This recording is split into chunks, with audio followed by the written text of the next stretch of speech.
जय हिंद। जानते हैं जूनोटिक बीमारियां क्या होती हैं और किस तरह से ये मनुष्य को संक्रमित करती हैं और इससे हम किस प्रकार से बच सकते हैं। तो जूनोटिक बीमारी क्या होती हैं? ऐसी बीमारी जो पशुओं के द्वारा मनुष्यों में फैलती है उनको जूनोटिक बीमारी कहते हैं। इसमें होता क्या है, जब मनुष्य पशु पक्षियों के संपर्क में आता है, उनके रहन सहन के संपर्क में आता है, तो उनके द्वारा रोगाणु होता है जो मनुष्य के अंदर प्रवेश कर जाता है और वह अपना प्रकोप बढ़ाने लगता है, जिससे हमारे शरीर का इम्यूनिटी सिस्टम होता है वो धीरे धीरे कमज़ोर होने लगता है और जिससे मनुष्य की मृत्यु भी हो सकती है। इसमें क्या है, ऐसा नहीं है कि ये बीमारी सिर्फ पशुओं से मनुष्य में फैलती है, बीमारी पशुओं में भी बहुत तेज़ी के साथ फैलती है। तो इसमें किसके कारण बीमारी फैलती है? इसमें कवक, प्रोटोजोआ और परजीवी और वायरस के द्वारा इसमें बीमारी फैलती है। तो आइए जानते हैं किस तरह से संक्रमित करता है मनुष्य को। सबसे पहला कारक है प्रत्यक्ष। इसमें क्या होता है, प्रत्यक्ष में जब मनुष्य डायरेक्ट संपर्क में आता है जीव जंतुओं के यानी जानवरों के, तब ये बीमारी फैलती है। कैसे?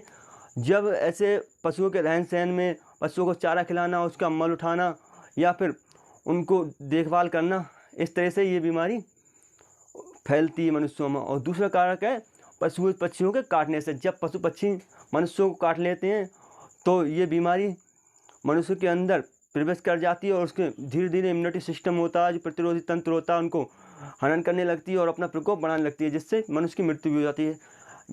रेबीज इसका एक उदाहरण है। तो अप्रत्यक्ष कारण क्या होते हैं? अप्रत्यक्ष कारण में है जो डायरेक्ट से नहीं फैलती, जैसे पिस्सू है, बैक्टीरिया जनित बीमारियाँ होती हैं, पिस्सू, जूं और भी हैं, जिसके कारण ये बीमारी फैलती हैं। और दूषित जल पीने से, दूषित जल जब मनुष्य पीता है तो उससे भी ये बीमारियाँ फैलती हैं और दूषित खाना खाने से भी ये बीमारियाँ फैलती हैं। और ये प्रभावित किन लोगों को करती हैं? 5 वर्ष से कम बच्चे और 65 वर्ष से अधिक आयु वाले बुजुर्गों को ये सबसे ज़्यादा प्रभावित करती हैं बीमारियाँ।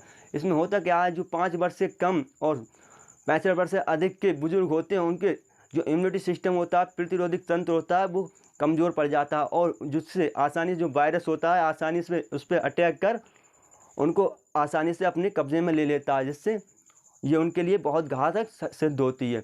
यूएनडीपी की एक रिपोर्ट के मुताबिक लगभग दुनिया भर में 20 लाख लोगों की मृत्यु हो जाती है जूनोटिक बीमारियों के कारण। तो आइए जानते हैं इनसे किस प्रकार हम अपने आप को बचा सकते हैं। सबसे पहले आज स्वच्छता का विशेष ध्यान देकर अपने हाथों को धोना है, यानी कि जब भी आप शौचालय जाएं या फिर जानवरों को चारा खिलाएं या उनके मलमूत्र उठाएं तो उसके बाद में साबुन से अच्छी तरह से हाथ धोना चाहिए।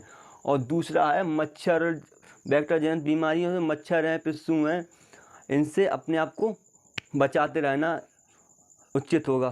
तो ये थी जूनोटिक बीमारियों से संबंधित कुछ महत्वपूर्ण जानकारी। ये जानकारी आपको कैसे लगी हमें कमेंट सेक्शन में जरूर बताएं। अगर जानकारी अच्छी लगी हो तो हमारे चैनल रजा जीएस सेंटर सब्सक्राइब करें।